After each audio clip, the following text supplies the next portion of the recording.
My name's Major Ed. I served 19 years and 2 months in the United States Army. We received a call that we would be operating in a new base. I never thought that on that day that I would be the casualty of choice. I would be hit by an improvised explosive device or roadside bomb that would change my life forever. First fragment would hit my knee and break it in 3 places. Fragments to the left side of my body, I was in trouble. Spent 17 hours in surgery, blood transfusions. I'd wake up 3 days later. I would end up having 5 surgeries, and then I would go to Walter Reed and then finally transferred to Brooke Army Medical Center. My leg was amputated on October 1st of 2004. When the leg was taken away, this overwhelming feeling of hopelessness set in. And as I looked at those machines, I was like, what happens if I just turn them off? But I looked at this wall and I saw a picture of Jesus. And as a man of faith, I was looking at that and I was like, wow, my faith is being tested right now. I thought to myself, I can't do this to my family. I either give up or I move on. It was my day to move forward in recovery.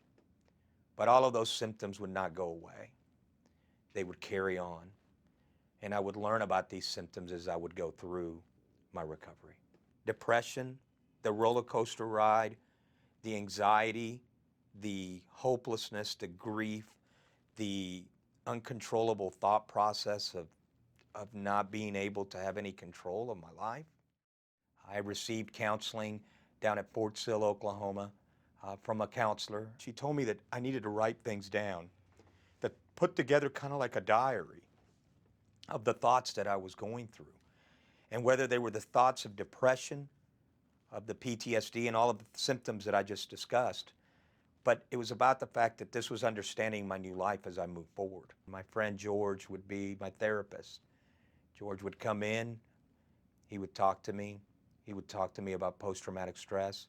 But I think the most important thing that I gained from all of those things was the peer-to-peer support. What I gained from these other service members who had gone through their challenges was the fact that, you know what, they're in prosthetic legs, they're moving on, they have the same demons in their thought processes that maybe I had.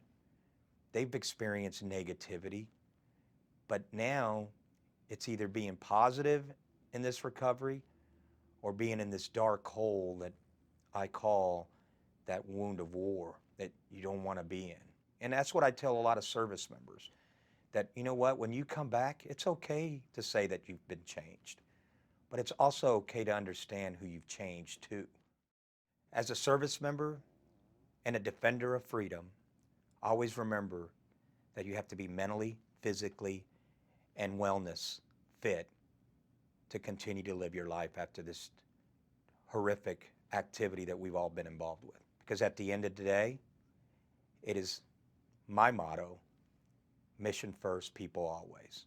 And when you think about it in that regard, we take care of each other, seek help, get help, because together we'll make a difference.